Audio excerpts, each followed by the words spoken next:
So we're going to look today a little bit about inverse functions. So let's look at this little kind of startup a little bit. So it says statistics students' tests are graded by using an AP curve. The formula for the AP curve is f of x is equal to 10 times the square root of x, where x represents the percentage grade before the curve, and f of x represents the curve score. Okay, so I want to create a function g of x that will predict the test score before the AP curve. So basically what I want to find is x. Like I want to solve this equation for x. So let's say that this is y equals 10 and then the square root of x, like that. And let's solve this equation for x. So I would divide both sides by 10, so this would turn into y over 10 is equal to the square root of x. And then to solve for x, I would square both sides. So I'm going to square both sides here. So you would get y over 10, all of that squared is equal to an x. So let's call it g of x. So let's make this variable an x. So let's just kind of flip-flop the variables. So this will be x over 10 squared is equal to a y. So now I can call it g of x is going to be equal to x over 10, all of that squared. Haley checked PowerSchool and saw that her curved score was 96.8%. Using your function, what was her score before the curve?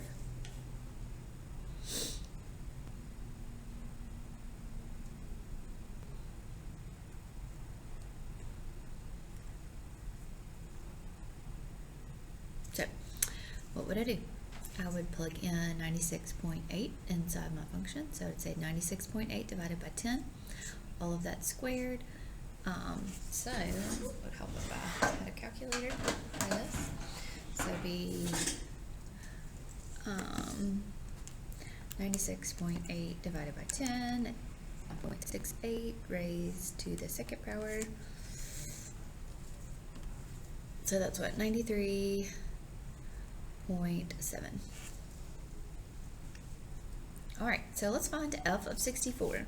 So if I plug in a 64 into my f function, what do I get? So I'll have the square root of 64, which is an 8. This will be 10 times 8, which is an 80. And let's find g of 80. So g of 80, so I'm going to plug in an 80 divided by 10. So that's 8 squared, which is a 64. So notice here, okay, you notice that you are swapping x's and y's here. So I'm swapping the x's and y's. Okay, so here's the y. If I put it inside my function, I get that x. You see that? So they're the same.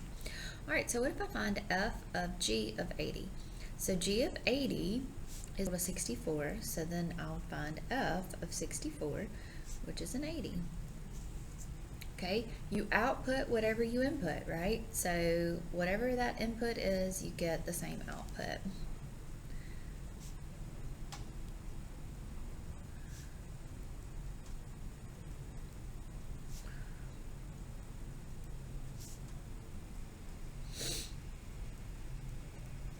Okay, so find f of g of x. So that means I want to plug g of x into my f function. So my f function is 10 times square root of x. But instead of the square root of x, I'm going to plug in x over 10, all of that squared. So when I take the square root of a square, that's going to leave me with 10 times x over 10, which just leaves me with an x. Alright, so now I'm going to do the same thing. I'm going to plug in f inside my g function. So my g function is x over 10 squared, but my x instead, I'm going to plug in 10 square root of x. So my 10's go away, so I'll be left with square root of x, all of that squared, which leaves me with an x. So what happens there? They give me x. So how can we find the inverse of a function graphically? So you can swap your x and y values. So you are swapping x and y values, and the compositions of the two functions are going to give you your x. So f of g of 80 is 80. So f of g of x is going to give me an x. So how can we find the inverse of a function graphically? We will swap x's and y's for coordinates.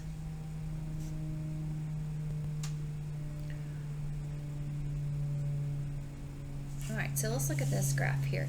So if I wanted to graph a inverse, okay, so I'm going to plug in a -2 for x. So here's my function. So if I plug in a -2, I get a +4, right, from my function. If I plug in a -1, I'm going to get a +1. If I plug in a 0, I get a 0. If I plug in a 1, I'm going to get a 1. If I plug in a 2, I'm going to get a +4. Okay, so to graph the inverse graphically, swap. So now all of my y's become my x values. So 4, 1, 0, 1, and 4. And your inverse, or your y values, now I'm swapping.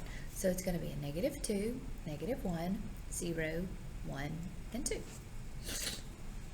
All right.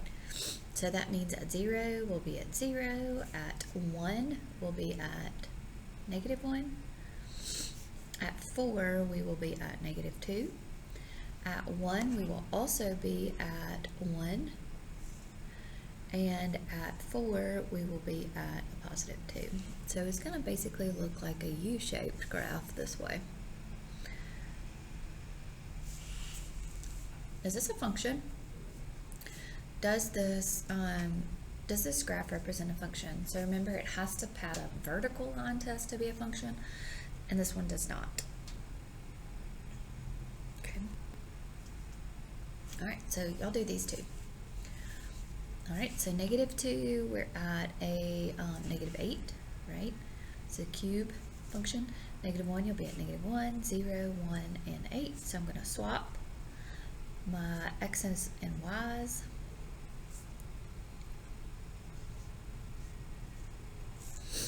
Here. Okay, so at -8, we're going to be down at -2. At -1, you'll be at -1, 0, 0, 1, 1. And at 8, you'll be at 2. So this one is going to be a function, yes? So it passes the vertical line test. So the inverse is a function. Okay. All right. So what about this one? So -2, at -2, we're at 2. -1, we're at 1, 0, 0, 1, 2, 2. All right. So my x's are going to be my y's from my original function. And then my inverse is going to be the x's. Alright, so at 2, we will be at -2. At 1, we will be at -1. At 0, we'll be at 0. At 1, we will also be at 1. And at 2, we will be at 2. So what is happening here? Okay, so this one's not a function because it does not pass the vertical line test. Okay, so graphs of functions are functions. They have to pass the vertical line test.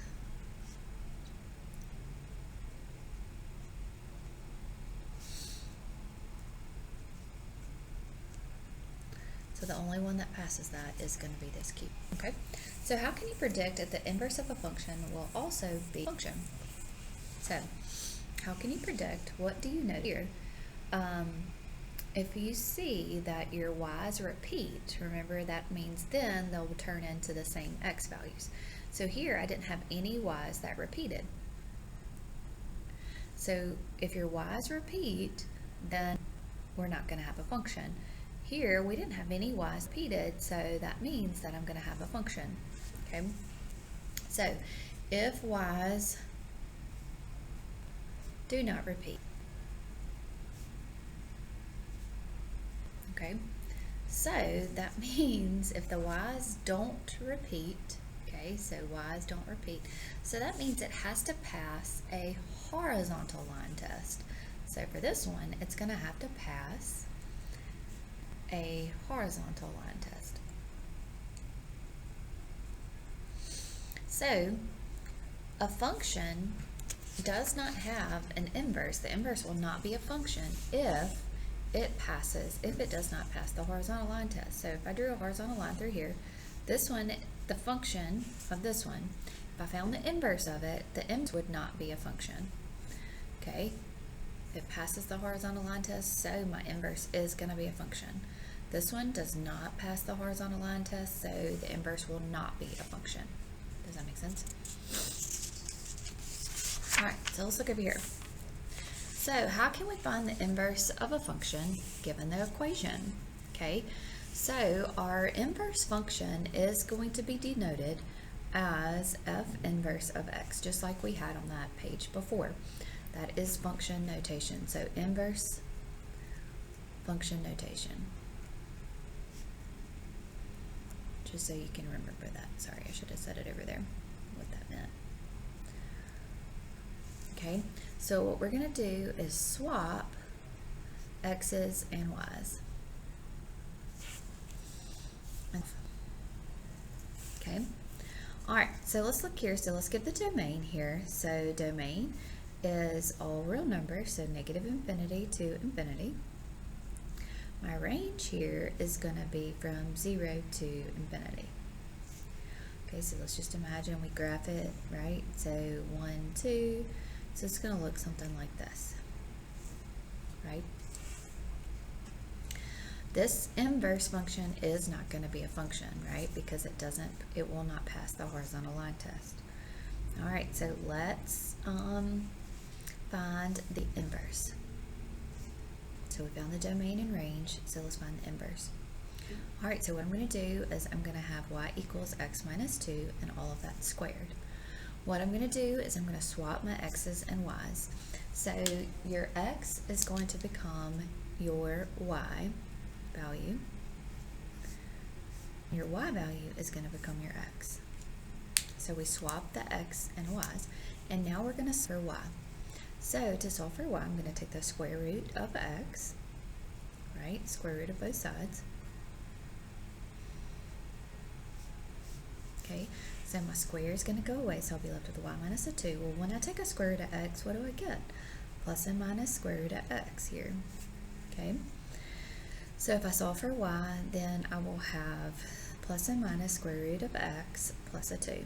This is not a function, right? So this does not represent the function. No, so not a function.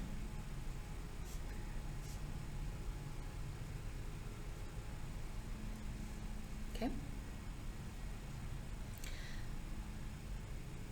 Okay, so what could we do to create the inverse of a function? So what I could do is restrict the domain.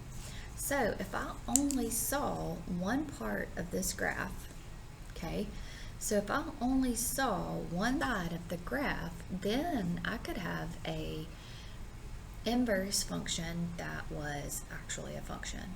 Okay, so what we want to do, so the fourth thing right here says, what could we do to create the inverse function? So we could restrict the domain.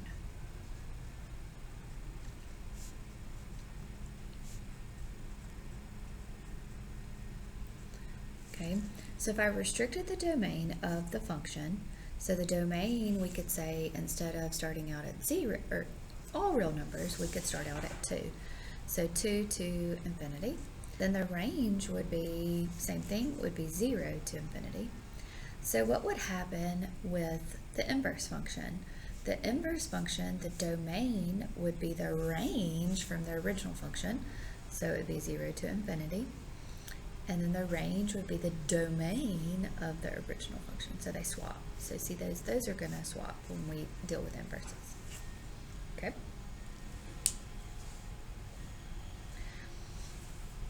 All right, so I want y'all to try to do this one for me. So do all the steps. So find the domain, find the range, find the inverse.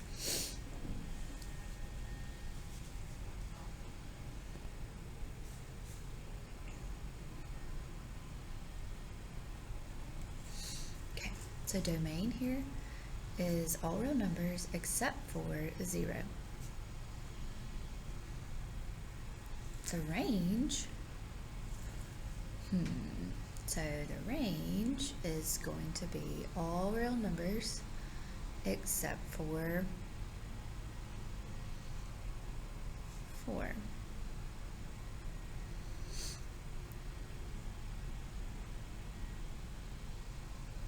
How do I know that? So, well, get a common denominator. This is a rational function, so if I get a common denominator, this is going to be 9 plus a 4x all over an x. So this will be 4x plus a 9 over an x. So I'm going to have a horizontal asymptote at 4, right? So my range is going to be everything except for 4. All right, so let's find the inverse now. So I'm going to have y equals 9 over x plus a 4. I'm going to switch my variables, so it'll be x and equals 9 over y plus a 4. Now I'm going to solve for y, so I'm going to subtract, so this is going to be x minus 4 is equal to 9 over y, and then I'm going to flip-flop those variables. So it's going to be 9 over x minus a 4. So there we go. So there is my inverse function. It's another rational function. And yes, this is going to be a inverse function, so it is going to be a function. So the domain of your original function is going to be negative infinity to 0, 0 to infinity. The range is going to be negative infinity to 4, 4 to infinity. So the domain of the inverse function is going to be the range of the original function, so it's negative infinity to 4, union 4 to infinity, right? Because what do I have? I have a vertical asymptote at 4. And my range is going to be the domain of the original function. Very interesting. Okay. All right. So a one-to-one function is a function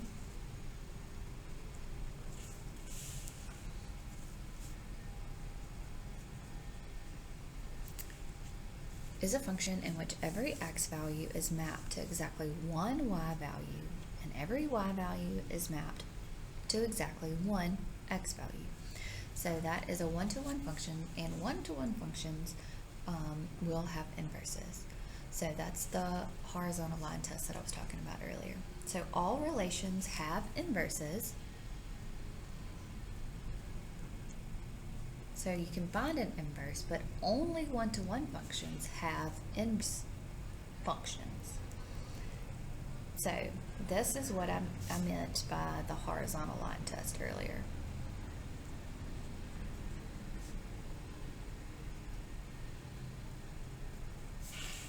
Okay.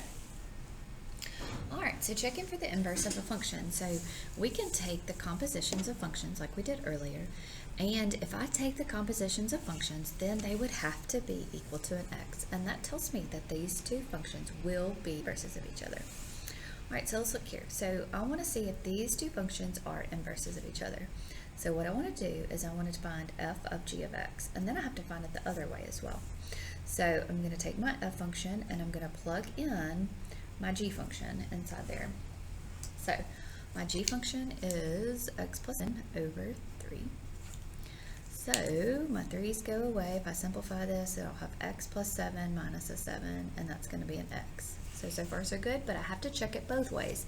So I also need to plug in g of f of x like that. So my g function is x plus 7 over 3, but instead of x, I'm going to plug in 3x minus a 7. Okay, so negative 7 plus a 7 will be 3x over a 3, so this is going to be x, so there we go. Yes, they are inverses of each other. All right, so y'all do this one. This is a domain restriction, so yes, they are going to be inverses of each other. So this is my domain restriction.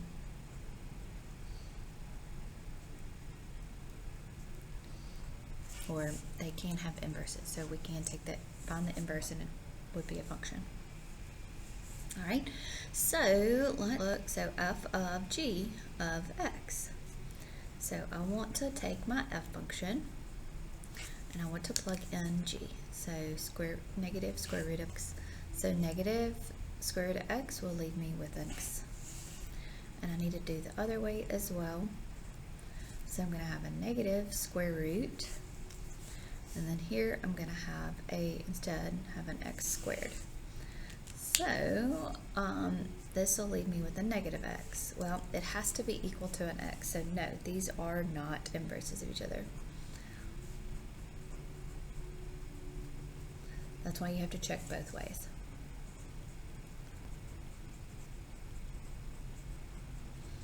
Okay? All right. Let me know if you have any questions.